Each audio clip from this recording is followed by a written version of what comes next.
장모님, 오늘 반찬이 좀 심하네요. 고기는 하나도 없고 전부 나물이에요. 회사에서 하루 종일 일하고 와서 이런 것만 먹으면 기운이 안 나요. 서준아, 오늘 아침에 장 보러 갔는데 고기가 신선해 보이지 않아서. 그럼 다른 데 가서 사오시면 되잖아요. 제가 매달 생활비 드리는데. 내가 아침부터 저녁까지 제이 돌보고 집안일까지 다 하는데 이제 반찬까지 투정하니?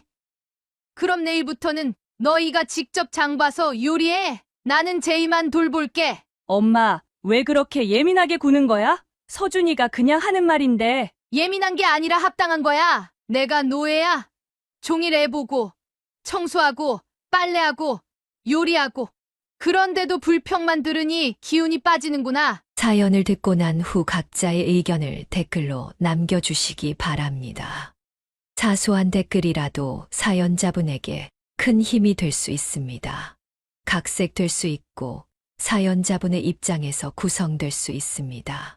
1990년 봄, 갑작스러운 재앙이 고두선 여사의 삶을 덮쳤습니다. 그녀의 남편이 일하던 조선소에서 대형 화재가 발생했고 다른 동료들을 구하려다 그만 목숨을 잃고 말았습니다.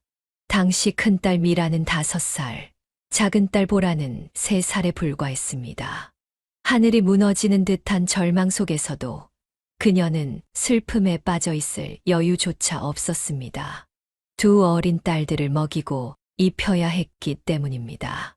어떻게 아이에게 아빠가 다시는 돌아오지 않는다고 설명할 수 있을까요? 결국 그녀는 미라의 작은 손을 잡고 눈물만 흘렸습니다.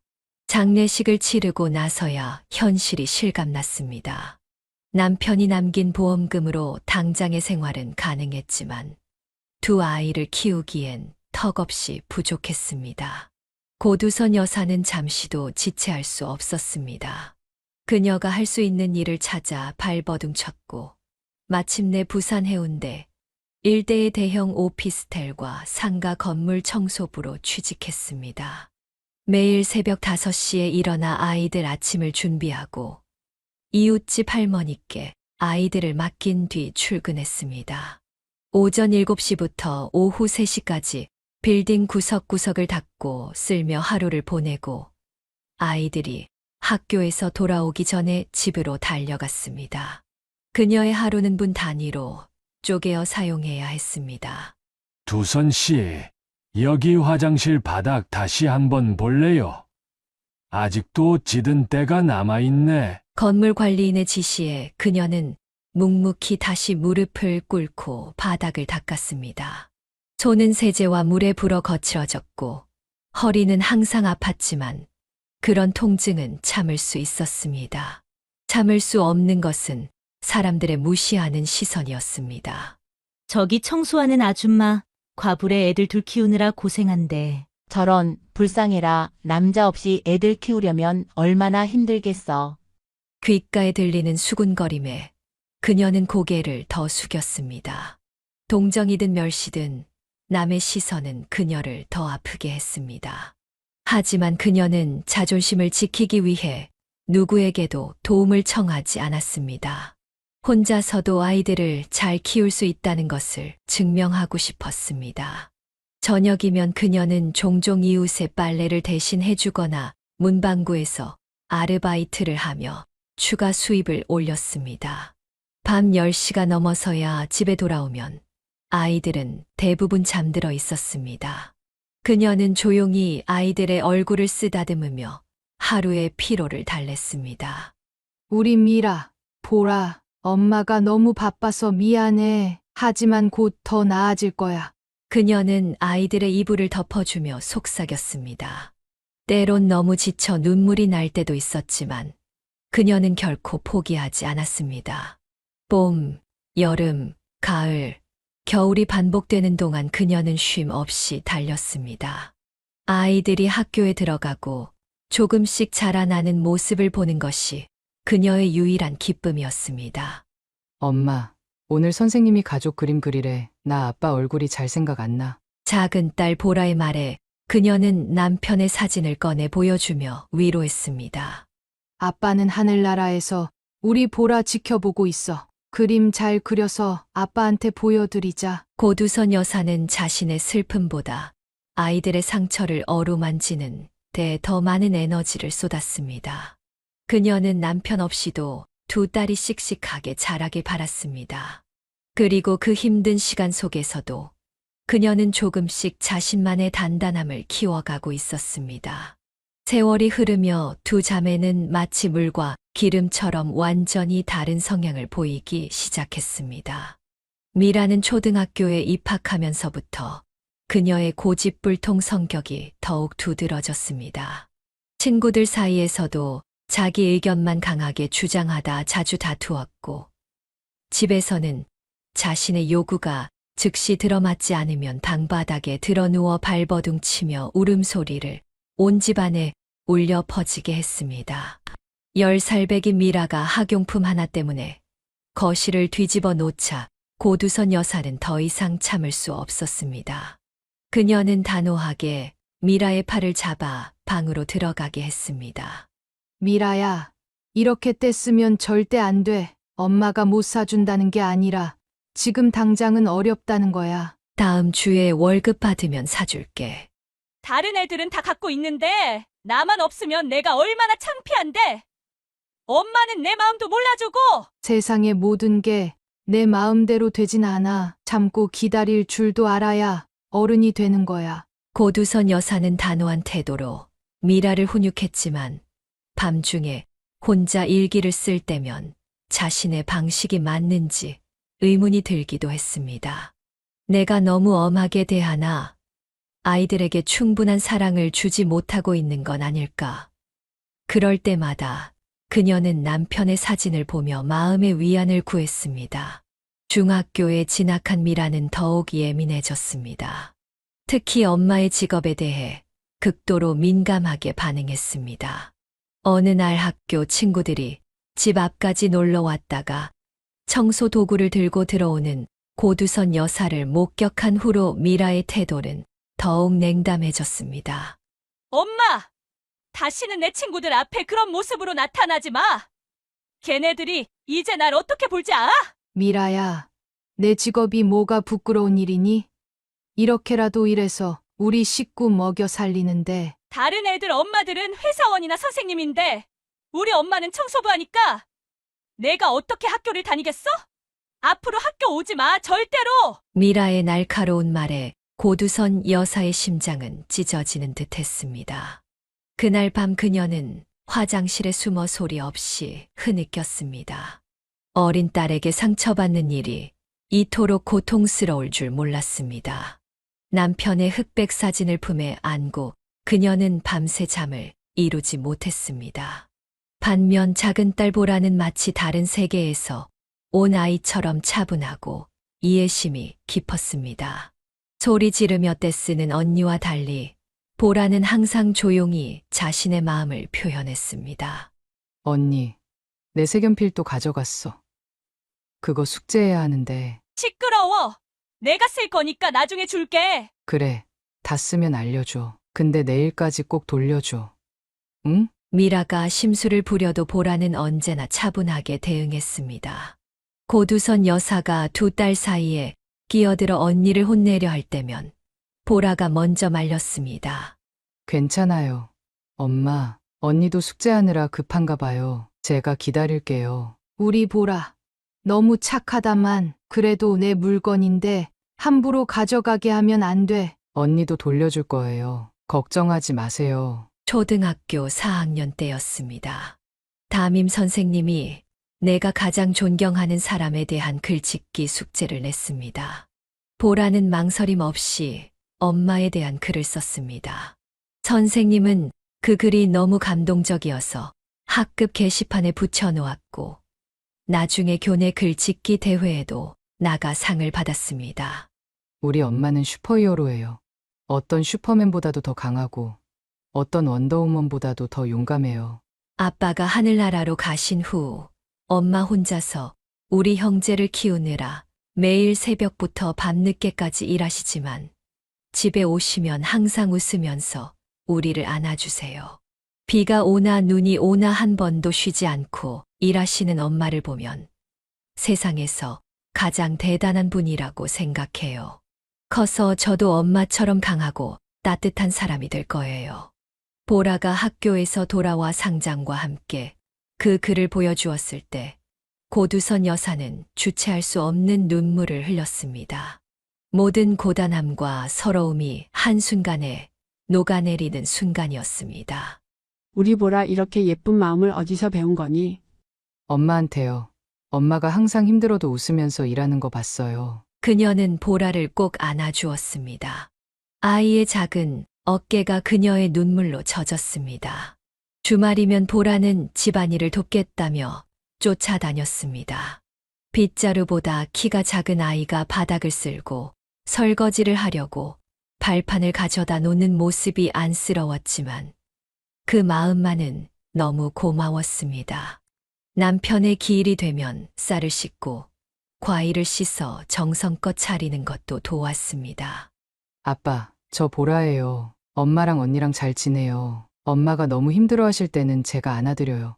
아빠도 하늘에서 우리 지켜봐 주세요. 어린 보라의 기도를 들으며 고두선 여사는 자신이 얼마나 복받은 사람인지 새삼 깨달았습니다. 한 아이의 방황이 가슴 아프게 했지만 또 다른 아이의 성숙함은 그녀에게 큰 위안이 되었습니다. 중학교를 마친 미라는 고등학교에 진학하면서 더욱 통제불능 상태에 빠져들었습니다. 교복 치마는 짧게 올리고 화장품 몰래 챙겨 가방에 넣어 학교에서 진한 화장을 했습니다. 공부는 뒷전이고 친구들과 어울리며 노래방과 당구장을 전전했습니다. 그녀의 성적표는 매 학기 바닥을 쳤습니다. 미라야, 학교에서 연락이 왔다. 또 수업 빠졌다며? 이번이 몇 번째야? 아, 진짜 귀찮게. 수업이 너무 지루해서 못 견디겠단 말이야. 듣고 있어도 하나도 안 들어와. 공부가 재밌으면 누가 고생하겠니? 그래도 최소한 학교는 가야지. 너 이러다 퇴학당한다. 그럼 더 좋겠네. 나 원래 대학 같은 거 안 갈 거야. 그냥 취업할 거라고. 고두선 여사는 어떻게든 미라를 바른 길로 인도하려 애썼지만 날이 갈수록 통제력을 잃어갔습니다. 그녀는 미라의 담임과 자주 상담했고 학교 상담사의 도움도 구했지만 별 효과가 없었습니다. 최악의 사태는 미라가 고1이 되던 해 겨울에 일어났습니다. 그날 밤 11시가 넘었는데도 미라는 집에 돌아오지 않았습니다. 휴대폰은 꺼져 있고 친구들에게 연락해봐도 어디에 있는지 알 수 없었습니다. 초조함에 떨던 그녀는 자정 무렵 현관문이 열리는 소리를 들었습니다. 이 시간에 어디서 오는 거야? 전화는 왜 안 받고? 현관에 서 있던 미라는 비틀거리며 신발을 벗지도 못한 채 벽에 기대어 있었습니다. 코를 찌르는 술 냄새가 진동했습니다. 엄마, 나 좀 피곤해. 내일 얘기하자. 너 술 마셨니? 미라의 눈은 초점을 잃고 있었고 얼굴은 붉게 달아올라 있었습니다. 고두선 여사는 충격에 휩싸였습니다. 아직 16살, 법적으로 술을 마실 나이도 안 된 딸이 만취 상태로 집에 돌아온 것입니다. 누가 너한테 술을 줬어? 누구랑 마신 거야? 아, 몰라. 아는 오빠들이 잘 챙겨줬어. 재밌었어. 그녀는 그 자리에서 쓰러질 듯한 미라를 부축해 욕실로 데려갔습니다. 찬물로 세수를 시키고 토하게 한 뒤 겨우 방에 눕혔습니다. 그날 밤 그녀는 미라의 옆에서 한숨도 자지 못했습니다. 내 딸이 어떻게 이렇게 됐을까? 혹시 나쁜 사람들한테 이용당하는 건 아닐까? 다음 날 아침 숙취에 시달리는 미라에게 그녀는 단호하게 말했습니다. 오늘부터 학교 마치면 바로 집에 와. 나 퇴근할 때까지 집에서 공부하는 거 확인할 거야. 핸드폰도 일주일간 압수야. 엄마, 나도 인권이 있어. 내 자유권 침해하는 거 알아? 너 같은 애들 자유는 걱정 마. 경찰서에 신고해서 술집 단속이라도 하게 할까? 미성년자한테 술 팔면 얼마나 큰일인지 알아? 미라는 입을 다물었지만 그 눈빛은 여전히 반항적이었습니다. 그녀는 미라에게 회초리를 들기도 했지만 체벌은 오히려 미라의 반항심만 키우는 것 같았습니다. 주변에서는 홀어머니 밑에서 자라서 그런다는 수군거림이 들려왔고 그 소리가 그녀의 가슴을 더욱 아프게 했습니다. 다행히 고3이 되자 미라는 조금씩 변화의 기미를 보였습니다. 진로 고민이 시작되면서 미래에 대한 불안감이 그녀를 책상 앞으로 이끌었던 것 같습니다. 밤늦게까지 공부하는 모습은 아니었지만 적어도 학교는 빠지지 않고 다녔습니다. 미라야, 너 요즘 많이 달라졌다. 무슨 일 있니? 별거 아니야. 그냥 졸업하고 뭐 할지 좀 생각해봤어. 나도 대학은 가야 할 것 같아서. 고두선 여사는 미라의 변화에 안도했지만 이미 2년 넘게 방황한 시간을 만회하긴 역부족이었습니다. 결국 미라는 지방의 작은 전문대학에 겨우 진학했습니다. 반면 보라는 학창시절 내내 모범생의 길을 걸었습니다. 중학교 시절부터 공부에 재능을 보였고 고등학교에서는 늘 상위권을 유지했습니다. 밤늦게까지 공부하는 딸을 위해 고두선 여사는 따뜻한 우유와 간식을 챙겨주곤 했습니다. 보라야, 너무 무리하지 마. 건강이 제일이야. 괜찮아요. 엄마 조금만 더 하면 원하는 대학 갈 수 있을 것 같아요. 엄마 고생한 만큼 제가 보답해야죠. 너는 그냥 건강하게 자라는 것만으로도 엄마한테 큰 선물이야. 노력의 결실로 보라는 부산의 명문대학교 경영학과에 합격했습니다. 합격 소식을 들은 날 고두선 여사는 평소 아끼던 돈을 털어 특별히 갈비찜을 해주며 축하해 주었습니다. 대학생이 된 두 자매의 격차는 더욱 벌어졌습니다. 미라는 전문대에서도 학업에 열중하지 않고 아르바이트와 놀기에 바빴습니다. 겨우 졸업한 후에는 작은 중소기업 사무직으로 취직했지만 직장 생활도 오래 유지하지 못했습니다. 보라가 명문대학에서 우수한 성적으로 공부하며 공무원 시험을 준비한다는 소식에 미라는 심한 열등감을 느꼈습니다. 그녀는 종종 집에 와서 보라에게 시비를 걸었습니다. 야, 명문대 나온다고 뭐가 달라? 결국 여자는 시집 가면 그만이야. 그렇게 공부해서 뭐 하게? 언니, 왜 자꾸 그런 말을 해? 내가 언제 대학 자랑했어? 네 표정에서 다 보여. 나는 언니랑 달라라는 그 눈빛. 언니가 자꾸 그렇게 생각하니까 그렇게 보이는 거 아닐까? 보라가 공무원 시험을 준비한다고 했을 때도 미라는 냉소적인 반응을 보였습니다. 공무원?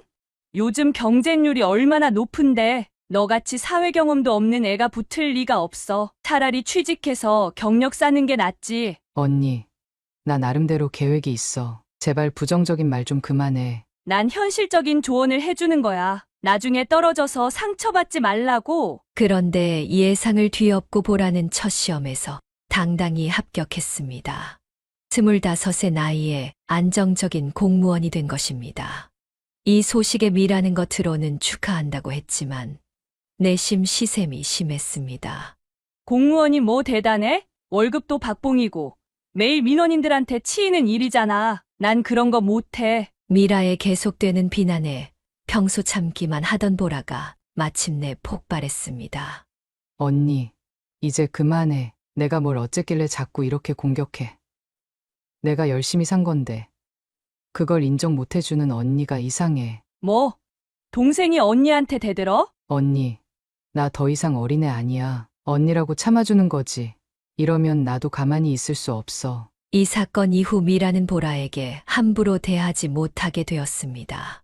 고두선 여사는 두 딸 사이의 갈등을 지켜보며 마음 아팠지만 보라가 자신을 지킬 수 있는 강한 여성으로 성장한 것에 은근한 뿌듯함도 느꼈습니다. 대학을 졸업한 후에도 미라의 방황은 끝나지 않았습니다. 취업을 했다는 소식에 고두선 여사는 안도했지만 그 안도감은 오래가지 못했습니다. 미라는 회사 생활에 적응하지 못하고 자주 지각하거나 결근했습니다. 밤늦게까지 친구들과 클럽에서 놀다가 아침에 일어나지 못하는 일이 잦았기 때문입니다. 미라야, 오늘도 회사 안 갔니? 이제 두 번째 경고라며? 에이, 뭐 그렇게 심각하게 얘기해. 팀장이 나 좀 봐준대. 내일부터 잘 다닐게. 너 회사 다니는 거 맞아? 매일 밤늦게 들어오더니 이제 아예 새벽에 들어오고 이게 어디 정상적인 직장인의 생활이야? 엄마는 왜 나한테만 그래? 보라도 회식한다고 늦게 들어오잖아. 보라는 일찍 출근해서 늦게 퇴근하는 거지. 너처럼 술 마시고 춤추러 다니는 게 아니라고. 고두선 여사는 미라의 행동에 점점 인내심이 바닥나고 있었습니다. 미라는 세 번째 직장을 또 스스로 그만두고 2달 넘게 구직 활동도 하지 않은 채 집에서 빈둥거렸습니다. 일을 하지 않으니 생활 패턴도 완전히 깨졌습니다. 낮에는 늦잠을 자고 밤에는 친구들과 놀러 나가는 생활이 반복되었습니다. 더 큰 문제는 집안일에 대한 무관심이었습니다. 미라는 자신의 방은 물론이고 집안 곳곳에 옷가지와 먹다 남은 음식, 화장품 등을 아무데나 두고 다녔습니다. 욕실을 사용한 후 머리카락도 치우지 않고 씻은 옷은 세탁기에 넣지도 않았습니다. 모든 뒤치다꺼리는 고두선 여사와 가끔 집에 오는 보라의 몫이었습니다. 어느 일요일 아침 고두선 여사는 부엌에서 설거지를 하다가 미라가 어젯밤 친구들과 야식으로 시켜 먹고 그대로 방치해 둔 치킨 상자와 맥주 캔들을 발견했습니다. 그녀의 인내심은 한계에 도달했습니다. 미라야, 나와봐. 당장. 늦잠을 자고 있던 미라가 부스스한 모습으로 방에서 나왔습니다. 왜 그래, 엄마? 아침부터 소리 지르고. 이게 뭐니? 이렇게 더럽게 놔두고 자. 이제 30 다 되어가는 성인이 이게 말이 돼? 아, 나중에 치우려고 했어. 너무 피곤해서 일단 자려고. 나중에? 언제? 내가 언제 스스로 치운 적 있어? 나랑 보라가 다 해주길 바라지? 미라는 짜증스러운 표정으로 대답했습니다. 됐어. 치우면 되잖아. 뭘 그렇게 예민하게 구냐. 그 무심한 태도에 고두선 여사는 더 이상 참을 수 없었습니다. 그녀는 미라를 바라보며 단호하게 말했습니다. 이제 독립해라. 나가서 내 집 마련해서 살아. 뭐, 갑자기 왜 그래? 나 지금 돈도 없고 취직도 안 됐는데. 그런 말 할 때가 아니야. 내가 언제까지 이렇게 살 거니? 철들어야지. 이제 취직해서 독립할 나이야. 엄마, 내가 어디 갈 곳이 있어? 돈도 없는데 어떻게 나가라고? 내가 아빠 없이 자랐다고 계속 봐줬는데 이제는 더 이상 안 되겠다. 30살이 다 되어가는데 아직도 이 모양이면 앞으로는 더 심해질 거야. 1달 안에 나가. 고두선 여사의 결심은 확고했습니다. 미라가 울며 불며 매달렸지만 그녀는 단호하게 마음을 굳혔습니다. 어린 시절부터 아빠 없이 자랐다는 미안함에 너무 많이 봐주고 감싸준 게 오히려 아이를 망친 것 같다는 생각이 들었기 때문입니다. 엄마, 제발, 나 어떻게 살라고 이러는 거야. 내가 혼자 살아보면 인생이 뭔지 알게 될 거야. 밥벌이가 얼마나 힘든지, 빨래와 청소가 저절로 되는 게 아니라는 걸 깨닫게 될 거고. 결국 미라는 친구의 도움으로 작은 원룸을 구해 독립하게 되었습니다. 처음에는 성질을 부리며 나갔지만 독립 후 일주일도 안 되어 전화로 하소연을 시작했습니다. 엄마, 밥 해 먹기가 너무 귀찮아. 편의점 음식만 먹으니까 속이 다 버려. 빨래도 너무 힘들어. 이걸 일일이 세탁기에 넣고 말리고 개고 어떻게 이렇게 일이 많아? 고두선 여사는 미라의 하소연을 들으면서도 단호하게 대응했습니다. 그래, 그게 현실이야. 내가 그동안 너희들 뒤에서 얼마나 많은 일을 해왔는지 이제 알겠지? 엄마, 미안해. 진짜 몰랐어. 엄마가 매일 이런 일을 다 하고 있었다니? 처음으로 미라의 목소리에 진심 어린 반성이 묻어났습니다. 고두선 여사는 마음이 아팠지만 이것이 미라를 위한 최선의 길이라고 믿었습니다. 비록 강제로 독립을 시켰지만 이 경험이 미라에게 인생의 소중한 교훈을 줄 것이라 생각했습니다. 내일 집에 와. 반찬 좀 싸줄게. 정말 고마워, 엄마. 단, 집에 들어오는 건 안 돼. 내 삶은 내가 책임져야 해. 그렇게 강제 독립 이후 미라는 조금씩 변화의 기미를 보이기 시작했습니다. 콜센터에 취직해 꾸준히 출근했고 가끔 집에 놀러 와서는 반찬을 싸가는 대신 직접 설거지를 도와주기도 했습니다. 이런 미라의 작은 변화가 고두선 여사에게는 큰 위안이 되었습니다. 엄마, 요즘 나 회사에서 인정받아. 성실하게 일한다고. 미라의 독립 생활은 생각보다 험난했습니다. 매일 아침 알람 소리에 억지로 일어나 출근 준비를 하고 퇴근 후에는 지친 몸으로 식사와 빨래, 청소까지 해야 하는 현실이 그녀를 점점 변화시켰습니다. 처음 몇 달간은 주말마다 고두선 여사에게 전화해 불평불만을 늘어놓았습니다. 엄마, 진짜 힘들어 죽겠어. 매일 일하고 집에 와서 또 집안일하고. 이게 사는 거야? 이제 알겠지? 내가 너희 키우면서 얼마나 고생했는지. 세탁소에 옷 맡기는데 돈이 너무 많이 들어 식비도 장난 아니고 월급의 반이 다 나가는 것 같아. 고두선 여사는 미라의 하소연을 들으면서도 결코 집으로 돌아오라는 말은 하지 않았습니다. 이것이 미라가 진정한 독립심과 책임감을 배우는 과정이라고 믿었기 때문입니다. 다 내 인생의 경험이야. 견디다 보면 요령도 생기고 돈 관리하는 법도 배우게 될 거야. 6달이 지났을 무렵 미라의 태도에 변화가 찾아왔습니다. 주말에 가끔 고두선 여사의 집을 방문할 때면 빈손으로 오지 않고 과일이나 작은 간식거리를 사들고 왔습니다. 더 놀라운 변화는 집안일을 자발적으로 돕기 시작했다는 점이었습니다. 엄마, 저기 옷장 정리 좀 도와줄까? 내가 요즘 유튜브 보고 옷 깨기 잘하는 법 배웠어. 괜찮아. 내가 쉬어야지. 아냐, 내가 할게. 엄마는 좀 쉬어. 미라는 고두선 여사의 옷장을 정리하며 옷들을 색상별로 분류하고 깔끔하게 개어 넣었습니다. 그런 미라를 보며 고두선 여사는 감동을 숨기지 못했습니다. 우리 미라 정말 많이 변했구나. 누가 가르쳐 준 거야? 그냥 혼자 살다 보니까 정리정돈이 습관이 됐어. 지저분하면 너무 스트레스 받더라고. 미라의 진심 어린 변화는 말뿐만 아니라 행동으로도 나타났습니다. 어느 날은 저녁 식사 후 자기도 모르게 설거지를 하고 있는 자신을 발견하고 놀라기도 했습니다. 예전에는 상상도 못할 일이었습니다. 어버이날에는 처음으로 카네이션과 함께 작은 선물을 준비해 왔습니다. 평소 고두선 여사가 손목 통증을 호소하자 마사지기를 선물한 것입니다. 엄마, 이거 손목에 좋대. 내가 인터넷에서 리뷰 보고 고른 거야. 어머, 이런 걸 다 비싼 건 아니지? 괜찮아. 요새 일 열심히 해서 보너스도 받았어. 엄마 생각하면서 골랐어. 고두선 여사는 미라의 선물을 받으며 눈시울이 붉어졌습니다. 잠시 화장실에 가서 눈물을 훔치고 돌아왔습니다.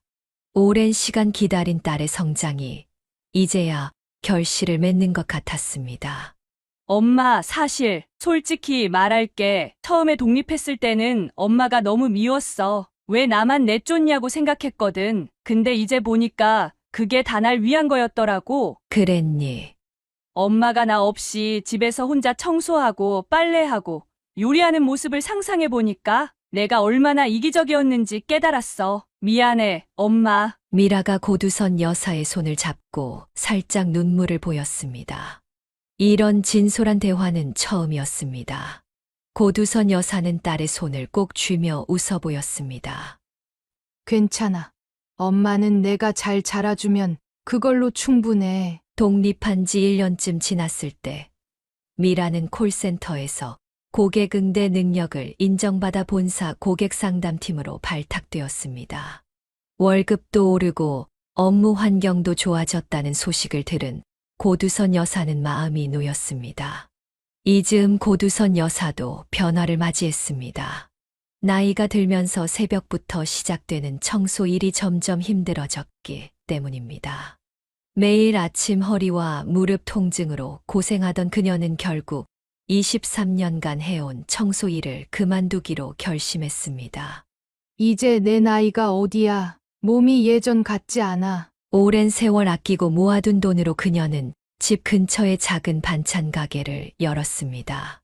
건물 청소를 하며 여러 식당과 사무실, 구내식당 주방장들과 친분을 쌓았고 그들에게 음식 솜씨가 좋다는 칭찬을 자주 들었기 때문에 용기를 낼 수 있었습니다. 깔끔한 위생 상태와 정성스러운 음식 맛으로 단골 손님이 늘어났고 이제는 오전에 만든 반찬이 저녁 전에 모두 팔리는 날도 많아졌습니다. 반찬 가게를 운영하면서 고두선 여사는 더 이상 새벽에 일어나 허리를 굽히며 청소를 하지 않아도 되었고 자신의 요리 솜씨를 인정받는 기쁨도 느낄 수 있었습니다. 경제적으로도 안정되어 마음의 여유가 생겼습니다. 반찬 가게를 연 지 2년쯤 지났을 때 미라가 특별한 소식을 들고 찾아왔습니다.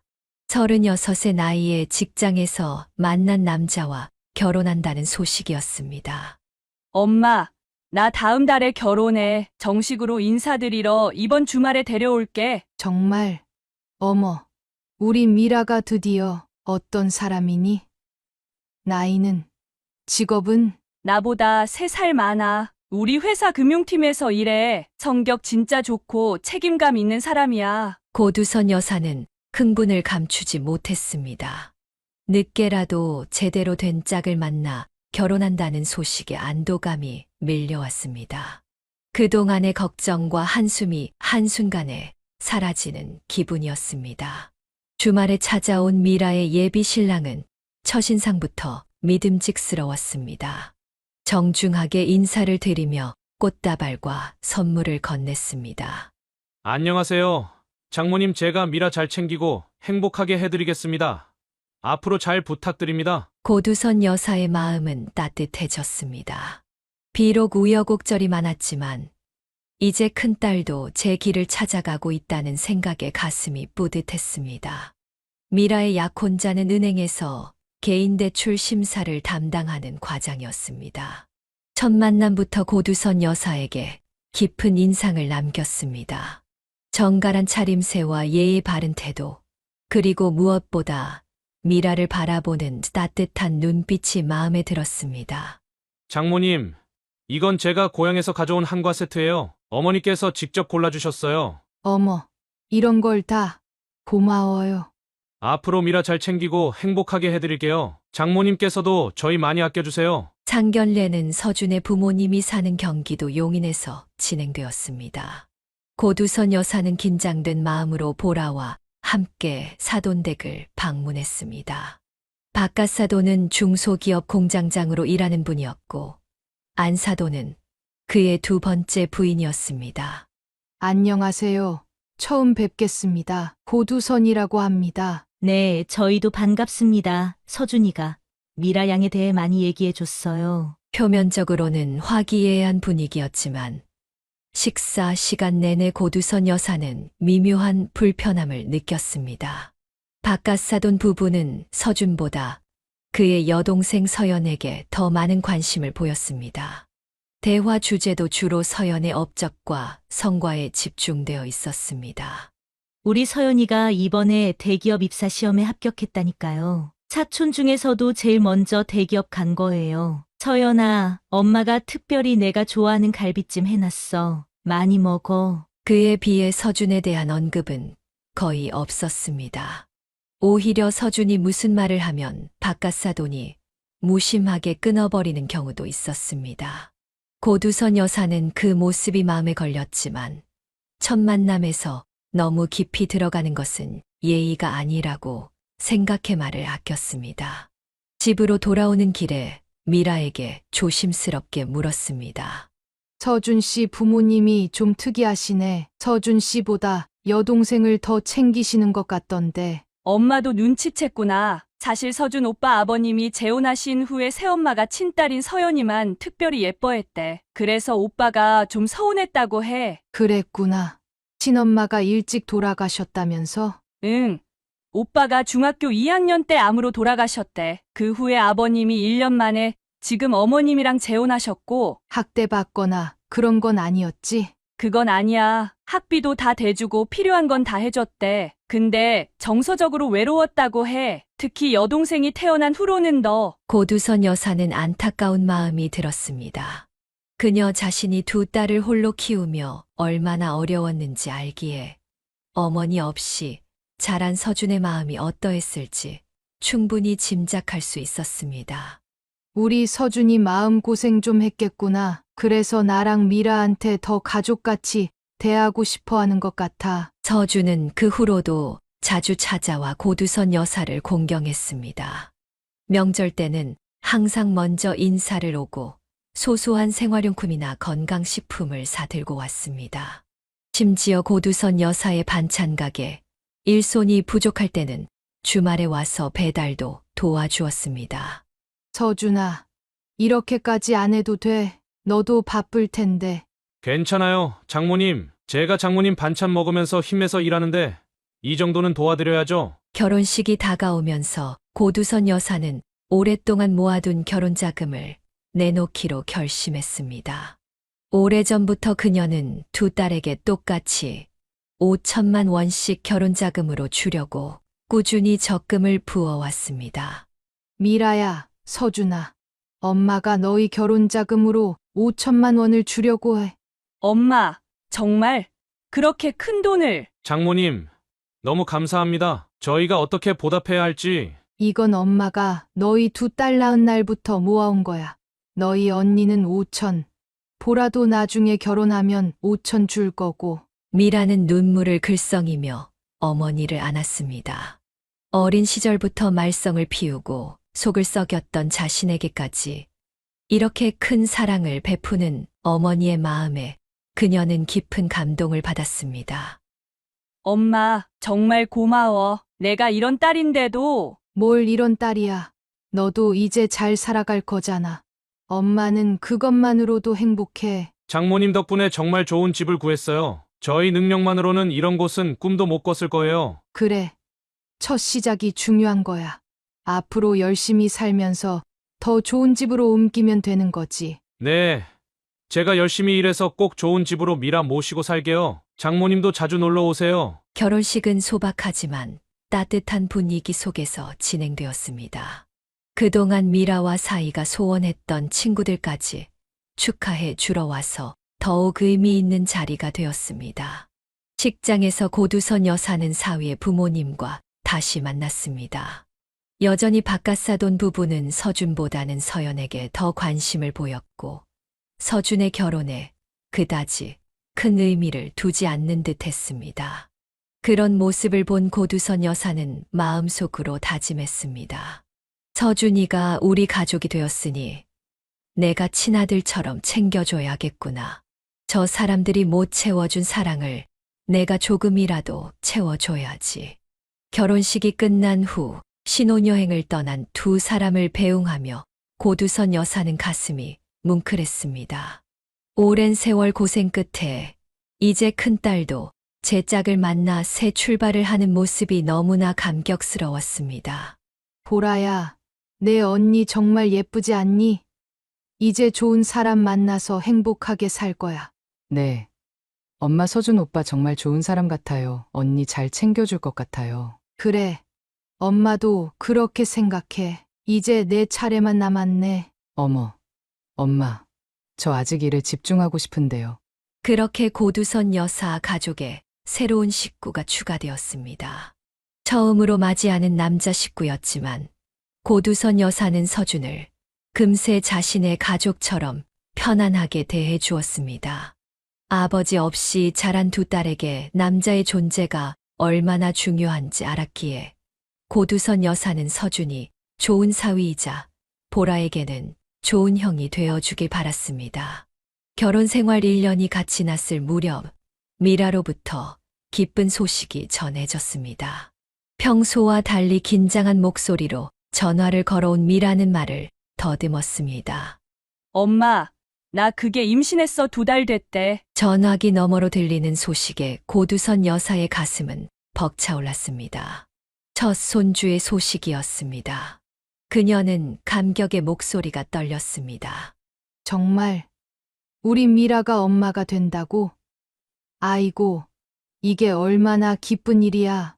서준이도 알아? 응. 어제 같이 병원 가서 확인했어. 오빠가 더 좋아하더라. 아빠 된다고 어쩔 줄 모르겠다고. 당장 고두선 여사는 미란의 집으로 달려갔습니다.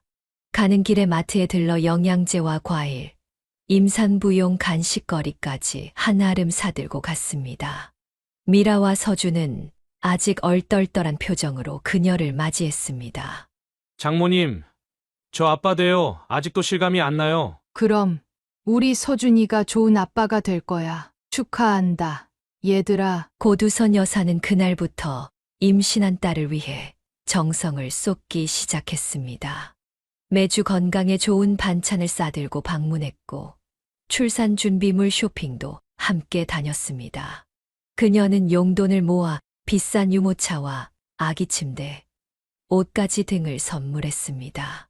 엄마, 이렇게까지 안 사줘도 돼. 우리가 알아서 할게. 아이고, 내 첫 손주인데 안 사주면 누구한테 사주겠니? 내가 이런 거 사주는 거 평생 꿈꿔왔어. 장모님, 저희보다 더 신경 써주셔서 정말 감사해요. 저희 부모님은 아직 실감을 못 하시는지 별 반응이 없으세요. 서준의 말을 들으며 고두선 여사는 더욱 정성을 다했습니다. 사돈집에서 관심이 적다면 그녀라도 더 챙겨주어야 한다는 생각이 들었기 때문입니다. 10달의 기다림 끝에 드디어 손녀가 태어났습니다. 출산 소식을 들은 고두선 여사는 손 떨리는 마음으로 병원을 찾았습니다. 신생아실 앞에서 작은 아기를 바라보는 순간 그녀의 눈에서는 행복한 눈물이 흘러내렸습니다. 우리 제이, 할머니 손녀 맞지? 아이고, 미라 닮아서 예쁘기도 해라. 엄마, 정말 고마워. 내가 이렇게 약할 줄 몰랐어. 엄마 없었으면 어쩔 뻔했어. 그래, 출산은 누구나 힘들어. 너도 엄마 됐으니 이제 내 마음 조금은 알겠지? 미라는 출산의 고통을 겪은 후 어머니에 대한 감사함이 더욱 깊어졌습니다. 산후조리원에서 퇴원한 후에도 고두선 여사는 미란의 집에 자주 머물며 산모의 회복과 신생아 돌봄을 도왔습니다.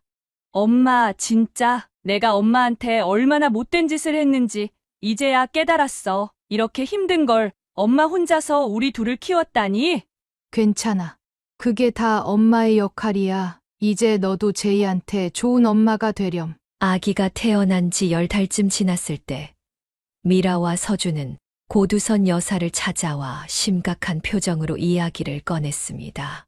두 사람은 거실 소파에 나란히 앉아 손을 꼭 잡고 있었습니다. 엄마, 우리가 부탁 하나 해도 될까? 그래. 무슨 일인데?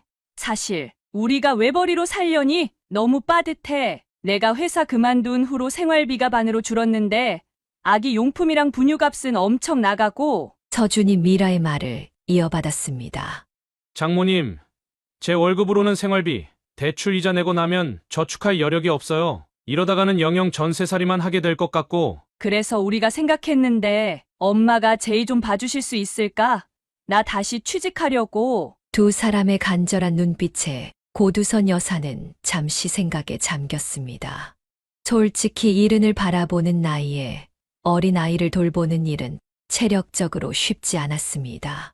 하지만 자신이 아니면 누가 아이를 돌봐줄 수 있을까 하는 생각에 마음이 기울었습니다.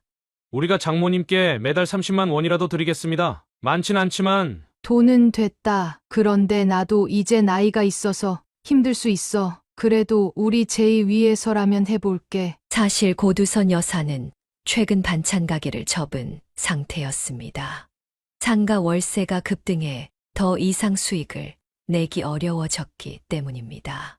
노후 자금은 충분히 모아놓은 상태였고 이제는 휴식을 취하려던 참이었습니다. 그러나 손녀를 돌봐야 한다는 생각에 그녀는 다시 바쁜 일상으로 돌아가기로 결심했습니다. 엄마, 정말 감사해. 우리가 열심히 돈 모아서 빨리 자리 잡을게. 이 3년만 도와줘. 그렇게 고두선 여사의 손주 돌보기가 시작되었습니다. 평일에는 미란의 집에서 지내며 아침 일찍부터 저녁 늦게까지 제희를 돌봤습니다. 이유식 준비하고 기저귀 갈아주고 재우고 목욕시키는 일상이 반복되었습니다. 그뿐만 아니라 집안일까지 자연스럽게 그녀의 몫이 되었습니다. 미라와 서준이 퇴근하면 저녁 식사까지 준비해 놓았고 주말에 먹을 반찬도 미리 만들어 냉장고에 넣어두었습니다. 금요일 저녁이면 자신의 집으로 돌아가 주말을 보내고 월요일 아침 일찍 다시 미란의 집으로 향했습니다. 엄마, 이게 다 뭐야? 이렇게 많이 해놓지 않아도 돼. 괜찮아. 너희 바쁘니까 이렇게라도 도와줘야지. 우리 제이도 잘 먹어야 쑥쑥 크잖아. 처음에는 미라와 서준도 고두선 여사의 수고에 감사하며 주말이면 특별히 외식을 시켜주거나 선물을 사주기도 했습니다. 하지만 시간이 지날수록 그런 감사의 표현은 점점 줄어들었고 고두선 여사의 헌신은 당연한 것으로 여겨지기 시작했습니다. 그럼에도 고두선 여사는 불평 없이 손녀를 돌봤습니다. 제이가 첫걸음말을 떼고 첫말을 할 때의 기쁨은 모든 피로를 잊게 만들었습니다. 하루 종일 할머니를 연호하며 따라다니는 제이의 모습에 그녀의 마음은 녹아내렸습니다. 하지만 매일 반복되는 육아의 고단함은 이른을 바라보는 그녀의 체력을 서서히 갉아먹고 있었습니다. 아기 제이가 태어난 지 넉 달이 지나자 고두선 여사의 돌봄에 익숙해진 미라 부부의 태도가 미묘하게 변하기 시작했습니다. 처음에는 엄마 덕분에라는 말을 자주 하던 미라가 이제는 그녀의 도움을 당연하게 여기는 모습을 보였습니다. 아침에 출근할 때면 짧게 인사만 하고 나가더니 퇴근해서는 지친 모습으로 소파에 누워 휴대폰만 들여다보았습니다. 6달쯤 지났을 때의 일이었습니다. 제이를 재우고 설거지를 마친 고두선 여사가 피곤한 몸을 이끌고 거실로 나오자 미라가 무심코 말을 던졌습니다. 우리 집 정말 지저분하다. 안 그래? 엄마, 내일 청소기 좀 돌려줄래? 제이 낮잠 잘 때 시간 있잖아. 고두선 여사는 잠시 할 말을 잃었습니다. 그녀는 이미 아침부터 저녁까지 아기를 돌보느라 허리 한 번 제대로 펴지 못하고 있었습니다. 그런데 이제 청소까지 자신의 몫이 되어야 한다니요. 미라야, 엄마가 제이 돌보는 것만 해도 충분히 힘들어. 청소는 너희가 주말에 하면 안 될까? 엄마도 참, 그냥 좀 도와달라는 건데 뭘 그렇게 심각하게 받아들여? 나는 회사에서 하루 종일 일하고 오는데 엄마는 제이랑 집에만 있잖아. 그거 얼마나 한다고. 미라의 말에 고두선 여사는 가슴이 아팠지만 손녀를 위해 참기로 했습니다. 그날부터 그녀의 일과에 청소가 추가되었고 점차 빨래, 설거지까지 모든 집안일이 그녀의 책임이 되어갔습니다. 한 달 후 서준마저 그녀에게 요구하기 시작했습니다. 퇴근 후 냉장고를 열어보더니 실망한 표정을 지었습니다. 장모님, 저기 내일 점심 도시락 좀 싸주실 수 있을까요? 회사 구내 식당이 리모델링 중이라. 아, 그래. 해줄게. 그리고 가능하시면 김치찌개 같은 걸로 해주세요. 요새 계속 채식만 먹어서 좀 지겨워요. 사위의 불만에 고두선 여사는 눈살을 찌푸렸습니다. 좋은 식재료로 정성껏 만든 반찬인데 이제는 그것마저도 불평의 대상이 되었습니다. 하지만 그녀는 다음 날 아침 일찍 일어나 김치찌개를 끓이고 도시락까지 정성껏 준비했습니다. 상황은 점점 악화되었습니다. 어느 날 저녁 미라는 제희의 수프를 한 입 먹어보더니 얼굴을 찌푸렸습니다. 엄마, 이게 뭐야? 너무 짜잖아. 애기 음식인데 소금을 이렇게 많이 넣어? 그렇게 짜지 않은데 내가 맛봤을 땐 괜찮았는데 엄마 입맛이 낮아져서 그런 거 아니야? 애한테 이런 음식 먹이면 어떡해? 성장에 안 좋다고! 고두선 여사는 억울했지만 말대꾸하지 않았습니다. 하지만 마음속 깊이 상처를 입었습니다. 평생 요리를 해왔고 반찬 가게도 운영했던 그녀의 요리 실력을 의심받는 기분이었기 때문입니다. 서준도 점점 그녀를 함부로 대하기 시작했습니다. 어느 날 퇴근 후 식탁에 앉아 저녁 식사를 하던 그가 갑자기 밥그릇을 내려놓았습니다. 장모님, 오늘 반찬이 좀 심하네요. 고기는 하나도 없고 전부 나물이에요. 회사에서 하루 종일 일하고 와서 이런 것만 먹으면 기운이 안 나요. 서준아, 오늘 아침에 장 보러 갔는데 고기가 신선해 보이지 않았어. 그럼 다른 데 가서 사오시면 되잖아요. 제가 매달 생활비 드리는데. 그 말에 고두선 여사는 더 이상 참을 수 없었습니다. 그녀는 젓가락을 내려놓고 단호하게 말했습니다. 내가 아침부터 저녁까지 제이 돌보고 집안일까지 다 하는데 이제 반찬까지 투정하니? 그럼 내일부터는 너희가 직접 장 봐서 요리해. 나는 제이만 돌볼게. 미라가 황급히 나섰습니다. 엄마, 왜 그렇게 예민하게 구는 거야? 서준이가 그냥 하는 말인데. 예민한 게 아니라 합당한 거야. 내가 노예야. 종일 애 보고 청소하고 빨래하고 요리하고 그런데도 불평만 들으니 기운이 빠지는구나. 이 사건 이후 고두선 여사는 명확한 선을 그었습니다. 그녀는 손녀 돌봄과 최소한의 청소만 담당하겠다고 선언했습니다. 더 이상 미라 부부의 식사나 빨래, 심부름 등은 하지 않기로 했습니다. 앞으로 너희 둘이 먹을 저녁은 직접 차려 먹어. 나는 제이 밥만 챙길 거야. 그녀의 단호한 태도에 미라 부부는 처음에는 어색해했지만 곧 그들만의 대책을 마련했습니다. 퇴근 후에는 둘이서만 외식을 하고 들어오는 날이 잦아졌고 주말에도 제이를 고두선 여사에게 맡기고 둘만의 시간을 보내려 했습니다. 어느 날 저녁 외식을 마치고 들어온 미라 부부를 보며 고두선 여사는 냉소적으로 말했습니다. 외식하고 왔구나. 돈이 넘쳐나나 보네. 엄마, 우리도 가끔 둘만의 시간이 필요하잖아. 맨날 집에만 있으면 답답해. 그래. 얼마 전엔 생활비가 빠듯해서 내가 30만 원 받고 일해야 한다면서? 그런데 외식할 돈은 있어? 서준이 민망한 듯 말했습니다. 장모님, 저희 정말 싼 데서 먹고 왔어요. 그냥 기분 전환 삼아. 싼데. 그럼 다음부턴 나도 데려가. 나도 기분 전환하고 싶으니까. 미라와 서준은 말문이 막혔습니다. 그들의 이기적인 행동이 고두선 여사에게 얼마나 상처를 주었는지 조금은 깨닫는 순간이었지만 근본적인 태도 변화로 이어지지는 않았습니다. 이런 일상이 반복되면서 고두선 여사와 미라 부부 사이의 갈등은 점점 깊어졌습니다. 고두선 여사는 손녀 제이에 대한 사랑만으로 버티고 있었지만 그녀의 인내심은 한계에 다다르고 있었습니다. 가끔은 자신의 집으로 돌아가 홀로 쉬고 싶었지만 제이에 대한 책임감이 그녀를 붙잡았습니다. 갈등이 고조되던 5월의 어느 금요일 결정적인 사건이 발생했습니다. 고두선 여사는 그 주 초에 미라에게 분명히 말해두었습니다. 이번 주말은 허리 통증이 심해져서 자신의 집에서 쉬어야 한다고 말입니다. 오랜 육아 스트레스와 집안일로 그녀의 건강은 점점 악화되고 있었습니다. 미라야, 이번 주말은 어머니가 좀 쉬어야겠어. 허리가 너무 아파서 도저히 못 버티겠다. 엄마, 그래도 우리 주말에 좀 쉬어야 하는데 할 수 없지 뭐 알았어. 미라는 마지못해 수긍하는 듯했고 고두선 여사는 금요일 저녁에는 집에 가서 푹 쉴 수 있다는 생각에 마음을 달랬습니다. 하지만 금요일 오후 5시 미라에게 연락을 했지만 전화를 받지 않았습니다.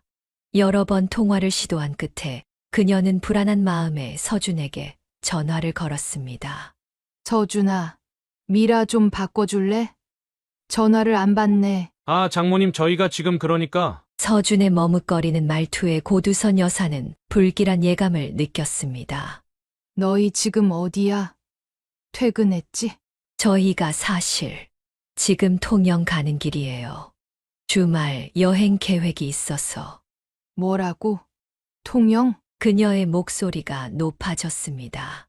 분명히 주말에는 자신이 집에 간다고 했는데 그들은 그녀에게 알리지도 않고 여행을 떠난 것입니다. 누가 제이를 봐? 너희 둘이 그냥 가버리면 애는 어쩌라고? 그 순간 미라가 전화를 건네받았습니다. 엄마, 왜 그렇게 화내? 우리도 가끔은 좀 쉬어야지. 1년 내내 일만 하는 거 아니잖아. 우리 결혼기념일이라 특별히 계획한 거란 말이야. 그래도 미리 말을 해야지. 내가 주말에는 못 본다고 했잖아. 그리고 뭐? 결혼기념일? 너희 결혼기념일은 다음 달 아니었어? 아, 그게 이번에 호텔 할인 이벤트가 있어서. 그리고 엄마도 우리한테 계속 짜증만 내잖아. 우리도 좀 쉴 필요가 있다고. 고두선 여사는 분노로 몸이 떨렸습니다. 그들의 뻔뻔함과 이기심이 도를 넘어섰다고 느꼈습니다. 내가 짜증을 내. 그럼 누구 때문에 내가 이 나이에 육아를 하고 있는데? 이제 와서 그런 말을 해? 엄마, 우리 이제 출발했으니까 어쩔 수 없잖아. 일요일 저녁에는 돌아갈게. 제이 잘 부탁해. 제이 좋아하는 간식은 냉장고 2번째 칸에 있어. 미라의 무책임한 태도에 고두선 여사는 할 말을 잃었습니다. 그녀의 건강이나 계획은 전혀 고려하지 않은 채 자신들의 즐거움만 생각하는 딸 부부에게 깊은 실망감을 느꼈습니다. 엄마도 딸이 이렇게 행복하게 여행 가는 거 좋잖아. 내가 평생 애만 보다 늙어 죽었으면 좋겠어? 그게 아니라 내가 왜 내 상황은 전혀 고려하지 않는 거야? 난 인간이 아니야? 아이 참, 엄마도 너무 예민하게 구는 거 아니야? 어차피 엄마도 집에 가도 혼자 있을 거잖아. 차라리 제이랑 같이 있는 게 더 좋지 않아? 말문이 막힌 고두선 여사는 더 이상 대화를 이어갈 수 없다고 판단하고 전화를 끊었습니다. 그들의 뻔뻔함에 화가 났지만 결국 제희를 홀로 둘 수는 없었습니다. 그녀는 어쩔 수 없이 주말 내내 제희를 돌보며 허리 통증을 참아야 했습니다. 작은 딸 보라에게는 이 사실을 알리지 않았습니다. 보라가 알면 미라에게 화를 낼 것이고 그러면 가족 간의 갈등이 더 커질 것이기 때문입니다. 대신 이번 주말은 원래 미라네 집에 있기로 했어 라고 둘러댔습니다. 주말 내내 제이를 돌보며 청소와 빨래, 설거지를 모두 미뤄둔 채 최소한의 집안일만 했습니다. 그녀의 마음속에는 분노가 쌓여갔지만 제희를 위해 표정 관리를 했습니다. 일요일 저녁 8시 미라 부부가 돌아왔습니다. 그들의 얼굴에는 여행의 즐거움이 남아 있었고 손에는 작은 봉지 하나를 들고 있었습니다. 엄마 다녀왔어. 제이는 잘 있었어? 그래, 잘 있었어. 냉랭한 고두선 여사의 반응에 미라는 어색한 웃음을 지었습니다. 이거 엄마 주려고 가져온 거야. 미라가 건넨 것은 뜯긴 꿀빵 봉지였습니다. 이미 몇 개는 먹은 듯 했습니다. 고두선 여사는 말없이 그것을 받았습니다. 서준이 주방으로 가더니 놀란 목소리로 외쳤습니다. 어머, 이게 뭐예요? 설거지도 안 하고 쓰레기도 안 버리고 장모님, 왜 이런 걸 다 방치해 놓으셨어요? 그 말에 고두선 여사의 인내심이 한계에 달했습니다. 내가 왜 너희 더러운 그릇을 치워야 되지? 너희 둘이 목요일 밤에 배달 음식 시켜 먹고 그대로 방치한 거잖아. 나도 제이 보는 것만으로도 충분히 힘들어. 서준은 어이없다는 표정으로 미라를 쳐다봤습니다. 당신이 분명히 장모님께 설거지 부탁했다며? 아니, 엄마가 자기가 알아서 한다고 해서. 미라의 거짓말에 고두선 여사는 더욱 화가 났습니다. 그때 미라가 치명적인 한마디를 내뱉었습니다. 솔직히 엄마, 집안일이 뭐가 그렇게 힘들다고 그래? 평생 청소랑 빨래만 했으면서 청소부 일하면서 온갖 더러운 것도 다 치웠잖아. 그런데 왜 자기 딸 집은 못 치워줘? 그리고 엄마 때문에 내가 어릴 때 얼마나 창피했는지 알아? 너네 엄마 청소부지. 이런 소리 듣는 거 이제라도 나 좀 도와주면 안 돼? 매달 30만 원이나 주는데. 고두선 여사는 그 말에 온몸이 얼어붙는 느낌이었습니다. 그녀의 평생 희생과 노력이 단지 그딴 집안일로 폄하되고 자신의 직업이 여전히 딸에게 부끄러움의 대상이라는 사실이 가슴을 찢었습니다. 그리고 30만 원이라는 말은 그녀의 모성애와 희생을 단순한 거래, 관계로 격화시키는 모욕이었습니다. 순간적인 분노에 그녀는 손에 들고 있던 호두과자 봉지를 미라의 얼굴을 향해 던졌습니다. 이딴 걸 선물이라고 가져와? 너나 실컷 먹어. 내 마음씨만큼이나 싸구려야? 엄마, 왜 이래? 미쳤어? 미친 게 아니라 정신이 드는 거야. 이제 알겠다. 난 너한테 그냥 공짜 보모일 뿐이구나. 내가 평생 널 키우고 사랑해준 게 다 소용없었어. 미라는 당황한 표정으로 서준을 쳐다봤습니다. 서준이 나서려 했지만 고두선 여사는 손을 들어 그를 막았습니다. 오늘부로 난 더 이상 제의를 안 봐줄 거야. 내일 아침에 내 짐 챙겨서 돌아갈 테니 다른 사람 구해. 어린이집이든 베이비시터든 알아서 해. 엄마, 갑자기 그러면 우리는 어떡하라고? 내일 당장 출근해야 하는데. 그건 너희 문제야. 부모 마음도 모르는 자식 도울 이유가 없어. 미라는 갑자기 태도를 바꿔 애원하는 목소리로 말했습니다. 엄마, 내가 잘못했어. 순간 화가 나서 그런 말 한 거야. 엄마 없으면 우리 정말 못 살아. 제발. 그만해. 내가 진심으로 미안해하는 게 아니라 당장 급해서 그러는 거잖아. 넌 앞으로도 똑같을 거야. 나한테 해준 것도 보라한테 했고 결혼자금도 주겠다고? 내가 너희 똑같이 사랑했어. 하지만 넌 그 사랑을 당연하게만 여겼지? 고두선 여사는 단호하게 짐을 챙기기 시작했습니다. 그녀의 결심은 확고했습니다. 아무리 딸이라도 이 정도의 무례함과 배은망덕함은 더 이상 참을 수 없었습니다. 고두선 여사가 단호하게 나온 후 미라 부부는 완전히 당황했습니다.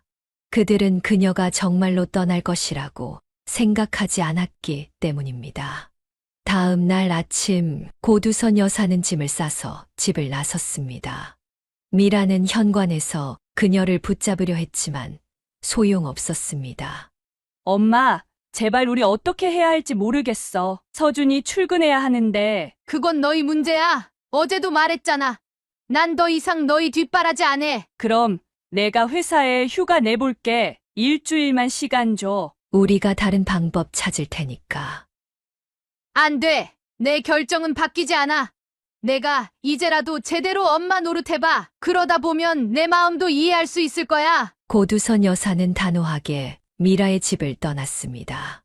집으로 돌아온 그녀는 오랜만에 혼자만의 시간을 가질 수 있었습니다. 조용한 집에서 그동안의 피로가 한꺼번에 밀려왔고 그녀는 하루 종일 깊은 잠에 빠졌습니다. 그날 오후 미라로부터 연속해서 전화가 왔지만 고두선 여사는 받지 않았습니다. 저녁에는 서준까지 전화를 걸어왔습니다. 장모님, 정말 죄송합니다. 저희가 너무 이기적이었어요. 월급을 50만 원으로 올려드릴게요. 제발 한 번만 더 기회를 주세요. 이보게, 이건 돈 문제가 아니야. 내가 식모인가? 사람에는 한계가 있는 법이야. 장모님, 저희가 진심으로 반성하고 있어요. 미라도 많이 울고 있고 제이도 할머니를 찾아요. 제이 때문에 마음이 아프긴 하지만 이건 너희가 책임져야 할 문제야. 내가 없어도 잘 키울 수 있을 거야. 그녀의 단호한 태도에 서준과 미라는 결국 다른 대안을 찾아야 했습니다. 며칠 후 미라는 문자를 보냈습니다. 엄마, 우리가 제이 어린이집 자리 구했어. 출근 시간 조정해서 내가 데려다주고 서준이가 데려오기로 했어. 엄마 없이도 잘 살 거니까 걱정 마. 고두선 여사는 그 메시지에 담긴 원망의 기색을 느꼈지만 답장하지 않았습니다. 그들이 스스로 문제를 해결하는 것이 결국은 모두에게 좋은 일이라고 생각했기 때문입니다. 그 사이 보라에게 모든 이야기가 전해졌습니다. 어느 저녁 퇴근 후 보라가 분노에 차서 고두선 여사의 집을 찾아왔습니다. 엄마, 언니네 집에 갔다 왔어. 그 인간들이 대체 무슨 짓을 한 거야? 내가 너무 화가 나서 말도 제대로 못했어. 보라야, 엄마가 말리려고 했는데 넌 어떻게 알았니? 언니가 내게 전화해서 엄마가 갑자기 제이 안 봐준다고 했대. 그래서 내가 이유를 물었지. 말을 돌리길래 직접 가봤어. 보라는 미라의 집에 가서 크게 싸웠다고 했습니다. 심지어 결혼 선물로 줬던 고급 오븐까지 들고 왔습니다. 그 비싼 오븐은 왜 가져왔어? 내가 선물한 거잖아. 그런 인간들한테 내 정성 들인 선물 놔두고 싶지 않았어. 그리고 언니한테 확실히 말했어. 2번 다시 언니라고 부르지 않겠다고. 엄마를 이렇게 이용하고 상처 준 사람은 내 가족이 아니라고. 고두선 여사는 보라의 격한 반응에 마음이 아팠지만 한편으로는 자신을 위해 그렇게까지 분노해 주는 딸이 있다는 것에 위안을 받았습니다. 보라야, 그래도 언니니까 너무 심하게 말하진 말았어야지. 엄마, 왜 아직도 언니 편을 들어요? 언니가 평생 엄마 뒤에서 엄마 직업 비웃고, 엄마 희생만 요구하고, 그런데도 엄마는 계속 참고 봐주고, 정말 이해 못해요. 그 후로 미라는 몇 번 더 연락을 시도했지만 고두선 여사는 단호하게 거절했습니다. 미라의 핸드폰 번호를 차단하진 않았지만 그녀의 문자에 답장하지 않았습니다. 엄마, 제이가 할머니 보고 싶대. 한 번만 봐주면 안 될까? 그런 문자에도 고두선 여사는 냉정함을 유지했습니다. 제이가 보고 싶은 마음은 컸지만 미라에게 또다시 이용당하고 싶지 않았기 때문입니다. 시간이 흘러 고두선 여사의 생활은 조금씩 안정을 찾아갔습니다. 집 근처 복지관에서 요리 강좌를 듣기도 하고 오랫동안 만나지 못했던 친구들도 다시 만나기 시작했습니다. 그렇게 6개월 정도가 지났을 때 보라가 특별한 소식을 들고 찾아왔습니다. 엄마, 나 곧 결혼할 것 같아. 정말 어떤 사람인데? 소방서에서 만난 선배예요. 정말 좋은 사람이에요. 다음 주에 엄마 뵈러 같이 올게요. 보라가 데려온 남자친구 윤재호는 소방서에서 구조대장으로 일하는 성실한 청년이었습니다. 첫 만남부터 공손하고 따뜻한 태도로 고두선 여사의 마음을 사로잡았습니다. 처음 뵙겠습니다. 어머님 보라가 항상 어머님 자랑을 많이 했습니다. 혼자서 2딸을 키우시느라 고생 많으셨다고요. 아이고, 보라가 그런 얘기까지 다 했구나. 별거 아니에요. 아닙니다. 정말 대단하신 것 같아요. 저도 어릴 때 어머니를 일찍 여의고 할머니 손에 자라서 어머님 같은 분이 얼마나 위대한지 잘 알고 있습니다. 재호의 진솔한 이야기에 고두선 여사는 마음이 따뜻해졌습니다. 보라가 좋은 짝을 만난 것 같아 안심이 되었습니다. 결혼 준비가 진행되는 동안 고두선 여사는 중요한 결정을 내렸습니다. 그녀는 자신이 살고 있는 집을 팔아 보라의 신혼집 마련을 돕기로 한 것입니다. 큰딸이 결혼할 때도 5천만 원을 주었으니 작은 딸에게도 공평하게 주고 싶었습니다. 보라야, 엄마가 집을 팔아서 너희 신혼집 마련하는데 보탤까? 엄마, 안 돼요. 엄마 집 팔면 어디서 살아요? 우리는 지금 전셋집 알아보고 있으니까 신경 쓰지 마세요. 내가 너희 언니한테도 5천만 원 줬잖아. 너한테도 그 정도는 해주고 싶어. 그냥 5천만 원만 주세요. 집까지 팔 필요 없어요. 그리고 엄마는 어디서 사실 건데요? 엄마 고향에 작은 집 하나 마련할까 해. 거기 집값도 싸고 텃밭도 가꿀 수 있고.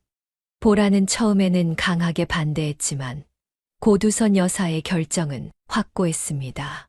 그러던 어느 날 보라와 재호가 함께 찾아와 의외의 제안을 했습니다. 엄마, 우리가 한 가지 제안이 있어요. 엄마 집 팔면 생길 돈하고 우리가 모은 돈을 합쳐서 좀 더 넓은 집을 사는 거예요. 그리고 엄마도 함께 살자는 거죠. 보라의 말에 고두선 여사는 놀라움을 감추지 못했습니다. 어린 신혼부부가 시어머니와 함께 산다는 것은 요즘 시대에 흔치 않은 일이었습니다. 무슨 소리니? 신혼부부가 왜 나 같은 늙은이랑 살려고 해? 너희끼리 사는 게 더 좋지. 재호가 진지한 표정으로 말을 이었습니다. 어머님, 사실 이 제안은 제가 먼저 꺼냈어요. 보라가 항상 어머님 걱정을 많이 하는 걸 보면서 함께 사는 것이 모두에게 좋을 것 같다고 생각했거든요. 그래도 젊은 사람들이 늙은이 때문에 불편하게 살면 안 되지. 나는 혼자서도 잘 살 수 있어. 보라가 어머니의 손을 꼭 잡았습니다. 엄마, 우리한테는 엄마가 함께 사는 게 절대 불편한 게 아니에요. 오히려 더 행복할 것 같아요. 엄마가 혼자 계시면 내가 더 불안하고 마음이 아파요. 고두선 여사의 눈에서는 뜨거운 눈물이 흘러내렸습니다. 딸의 진심 어린 마음이 그녀의 가슴을 따뜻하게 데웠습니다. 내가 정말 그래도 되겠니? 나야 너무 고맙지만 신혼부부한테 민폐가 될까봐. 재호가 확신에 찬 목소리로 말했습니다.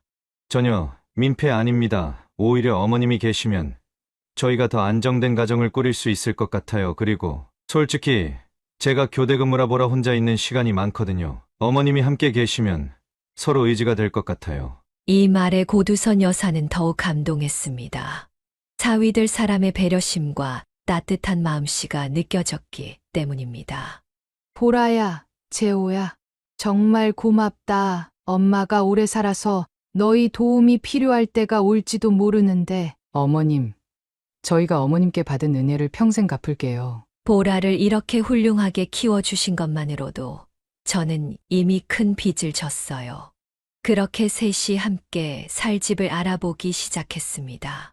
고두선 여사의 집을 팔고 보라와 재호가 모은 돈을 합쳐 부산 해운대 근처에 넓고 깨끗한 아파트를 구할 수 있었습니다.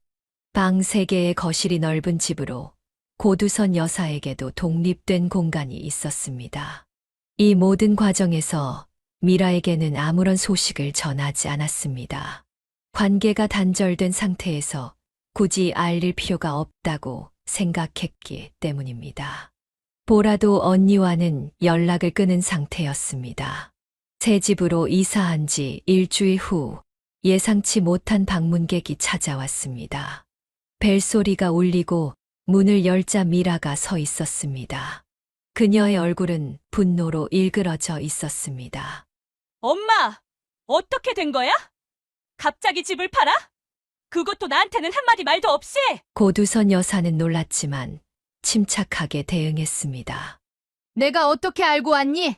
동네 아는 언니가 엄마네 집에 이사 온 사람들 봤대. 엄마가 집 팔고 보라네랑 산다는 얘기도 들었고, 그래서 부동산에 가서 물어보니까 이 주소를 알려주더라. 미라의 목소리는 점점 높아졌습니다. 내가 엄마 딸 아니야? 왜 나한테는 말도 안 해? 그리고 보라네 집까지 사줘? 나한테는 고작 5천만 원 주고. 그때 보라가 방에서 나왔습니다. 언니를 보자 그녀의 표정도 굳어졌습니다. 왜 왔어? 우리 집 주소는 어떻게 알았어? 내가 지금 우리 집이라고 했니? 엄마 돈으로 산 집인데. 엄마 돈만 있는 게 아니라 우리 돈도 있어. 그리고 너처럼 엄마한테 이용만 하는 자식이 아니라서 엄마 모시고 사는 거야. 미라의 얼굴이 붉게 달아올랐습니다. 이게 말이 돼? 엄마, 어떻게 나한테는 고작 5천만 원 주고 보라한테는 아파트를 사줄 수가 있어? 이건 명백한 차별이잖아. 고두선 여사는 더 이상 참을 수 없었습니다. 그동안 쌓아온 분노가 한꺼번에 폭발했습니다. 차별. 샘내기 전에 내 행동부터 돌아봐. 내 동생은 나한테 얼마나 잘해줬는데. 보라와 재호가 먼저 나한테 같이 살자고 제안했어. 내가 그렇게 한 적 있니? 오히려 나를 공짜 부모 취급했지. 보라는 나한테 잘해준 만큼 보답받은 거고, 넌 나한테 잘못한 만큼 외면당한 거야. 미라는 어머니의 단호한 태도에 잠시 말문이 막혔지만 곧 다시 화를 내기 시작했습니다. 그래. 난 항상 엄마한테 미운 딸이었지. 내가 뭘 그렇게 잘못했다고 이런 대우를 받아야 해? 난 엄마 딸 아니야? 보라만 딸이야? 그때 재호가 현관에 나타났습니다. 그는 조용하지만 단호한 목소리로 말했습니다. 미라 씨, 이제 그만하셨으면 좋겠습니다. 어머님께서 많이 상처받고 계세요. 더 이상 이런 식으로 소란을 피우시면 경찰에 신고할 수밖에 없습니다. 뭐? 당신이 누군데 나한테 그런 말을 해? 내가 엄마랑 얘기하는데 끼어들지 마! 보라가 언니 앞을 가로막았습니다. 이제 그만해. 우리 집에서 나가줘. 더 이상 엄마 마음 아프게 하지 마. 내가 감히 나한테 나가라고? 내가 왜 나가야 해? 여기 엄마 집이잖아! 아니, 여기는 우리 집이야. 등기부등본 확인해 볼래? 우리 셋 공동 명의로 되어 있어. 더 이상 소란 피우면 진짜 경찰 부를 거야. 결국 미라는 분노와 억울함을 사귀지 못한 채 쫓겨나다시피 집을 나갔습니다. 문이 닫히자 고두선 여사는 소파에 앉아 한숨을 내쉬었습니다. 미안해, 보라야. 엄마 때문에 너희가 이런 일을. 엄마, 전혀 미안해하지 마세요. 언니가 잘못한 거예요. 언니는 항상 자기만 생각하잖아요. 재호도 고두선 여사를 위로했습니다. 어머님, 너무 마음 쓰지 마세요. 가족이란 서로 아끼고 존중하는 사이여야 하는데 미라 씨는 그걸 모르는 것 같아요. 그 후로 미라는 보라의 결혼식에도 참석하지 않았습니다. 고두선 여사는 딸의 불참이 아쉽고 마음 아팠지만 보라와 재호의 따뜻한 배려 속에서 점차 상처를 치유해 나갔습니다. 그녀는 이제 진정한 가족의 의미를 다시 한번 깨닫게 되었습니다. 보라와 재호의 결혼식 이후 고두선 여사의 삶은 평온함과 기쁨으로 가득 찼습니다. 세 사람은 서로를 배려하며 조화롭게 한 집에서 지냈고 가끔 일어나는 사소한 마찰도 대화로 해결하는 건강한 가정을 이루었습니다. 특히 재호는 소방관으로서의 강인함과는 달리 집에서는 누구보다 다정하고 세심한 모습을 보여주었습니다. 어머님, 오늘은 제가 저녁 준비할게요. 어머님이랑 보라는 좀 쉬세요. 아이고, 내가 힘든 일하고 왔는데 무슨 요리까지 하려고 그래? 어머님은 맨날 저희 먹을 것 해주시는데 가끔은 제가 대접해야죠. 재호는 말뿐만 아니라 행동으로도 고두선 여사를 공경했습니다. 그는 자신의 어린 시절 이야기를 들려주며 할머니 손에 자란 경험 때문에 나이 든 분들의 지혜와 인생 경험을 존중하게 되었다고 말했습니다. 주말이면 고두선 여사를 모시고 드라이브를 가거나 그녀가 좋아하는 산책로를 함께 걷기도 했습니다. 함께 살기 시작한 지 1년이 채 되지 않아 보라가 임신 소식을 전했습니다. 병원에서 확인을 받고 돌아온 보라는 눈물을 글썽이며 어머니를 안았습니다. 엄마, 나 임신했어. 2달 됐대. 아이고, 정말. 우리 보라가 엄마가 된다니. 재호는 더할 나위 없이 기뻐하며 고두선 여사의 손을 꼭 잡았습니다. 어머님, 이제 진짜 가족이 다 모였네요. 저는 이런 행복이 꿈만 같아요. 그날 저녁 세 사람은 특별한 자리를 마련했습니다. 장모님, 제가 이런 행복을 누릴 수 있는 건 전부 장모님 덕분이에요. 장모님이 보라를 이렇게 훌륭하게 키워주셨기에 지금 이런 천사 같은 아기도 저희에게 찾아온 거잖아요. 정말 감사드립니다. 고두선 여사는 재호의 진심 어린 말에 눈시울을 붉혔습니다. 그동안의 고생이 결코 헛되지 않았다는 생각이 들었습니다. 임신 소식 이후 고두선 여사의 역할은 더욱 중요해졌습니다.